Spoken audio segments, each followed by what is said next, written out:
Halo teman-teman ilustrator hebat, selamat datang di Draw Talk. Namaku Arif Putra, aku seorang ilustrator buku anak. Di video ini aku mau menceritakan proses berpikirku di balik ilustrasi portofolio yang berjudul Two Worlds.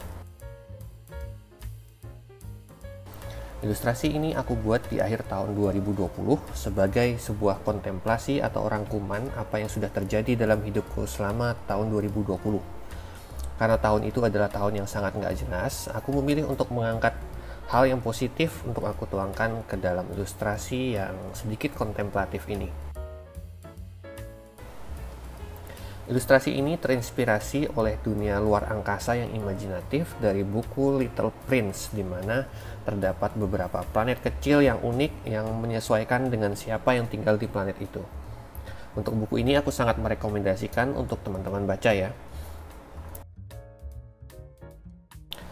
Berangkat dari itu, untuk ilustrasi ini aku mulai pencarian ide dengan pertanyaan, kalau aku hidup di dunia Little Prince, seperti apakah planetku? Berawal dari pertanyaan itu, aku mulai menggali ide untuk mendesain planetku sendiri. Karena di awal tahun 2020 aku berpindah karir dari arsitek menjadi ilustrator, aku sempat mencoba untuk membuat dunia dengan tema ilustrator, tapi menurutku masih kurang personal. Kemudian aku teringat ketika aku berkeluarga tahun 2010, aku mulai memimpikan untuk bisa kerja dari rumah dekat dengan anak dan istri. 10 tahun kemudian, yaitu tahun 2020, mimpi ini akhirnya tercapai ketika aku berpindah karir untuk menjadi ilustrator buku anak. Dari ide ini muncul ide untuk bikin dua planet yang masing-masing mewakili dua dunia, yaitu dunia keluarga dan dunia kerja. Yang bagiku ketika masih jadi arsitek dan mungkin masih bagi banyak orang adalah dua dunia yang sulit untuk melebur. Kemudian pandemi datang dan aku berubah karir. Dua dunia ini akhirnya bisa dibilang saling bertautan erat.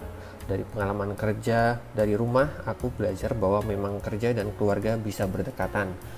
Tapi masing-masing punya waktunya sendiri-sendiri, tidak bisa murni melebur. Dari situ, aku punya ide untuk menggunakan pohon sebagai simbol pelindung. Keluarga yang merupakan pelindung untuk mental dan kerja yang merupakan pelindung untuk finansial. Aku kasih bintang yang berbuah di pohonnya sebagai simbol penerang. Kedua pohon ini bertautan atau berbelit atau intertwine yang menjadi satu pohon. Aku sendiri sebenarnya bukan orang yang begitu suka duduk lama untuk kerja. Setiap setengah sampai 1 jam kerja, aku akan istirahat sebentar untuk berinteraksi dengan keluarga. Karena itu, menurutku, gambar ini sangat mewakili kehidupanku selama 2020, di mana sebagian besar hari-hari dilalui dengan meluangkan waktu untuk kerja dan keluarga secara bergantian. Kelinci-kelinci yang terlihat mewakili orang-orang yang berada di dua dunia ini. Terakhir, aku masukkan karakter yang mewakili aku yang sedang bermain ayunan untuk menggambarkan feelingku yang senang atau happy bisa bekerja sesuai passion, yang akhirnya bisa kerja dari rumah dekat dengan keluarga. Oke, itu untuk konsepnya. Sekarang kita sedikit bicara soal teknis sebelum timelapse-nya habis. Pertama, soal pemilihan warna. Secara umum, prinsipku dalam memilih warna adalah kombinasi antara warna hangat dan warna dingin. Karena pohon adalah simbol untuk keluarga, aku memilih warna orange yang hangat, demikian juga untuk scarf di karakternya. Untuk mengimbangi warna orange ini, aku memilih warna hijau yang dingin untuk rumput dan ruang angkasa, dan warna toska untuk daun pohonnya. Aku juga sangat suka dan selalu eksperimen mencoba untuk bermain tekstur di setiap ilustrasiku. Untuk ruang angkasanya atau langitnya, aku pakai kombinasi brush yang namanya Big Lava dan Mrs. Textura dari MG Brush, Gouache and Pastel Sets, yang linknya teman-teman bisa dapatkan di bawah video ini. Kemudian di daun pohon, aku bereksperimen dengan tekstur yang biasa aku pakai untuk bikin bulu hewan. Selain itu, Aku hanya pakai satu brush yang namanya Ghost List dari paket brush yang sama untuk tekstur yang sedikit mirip pastel. Demikian cerita di balik ilustrasi ini.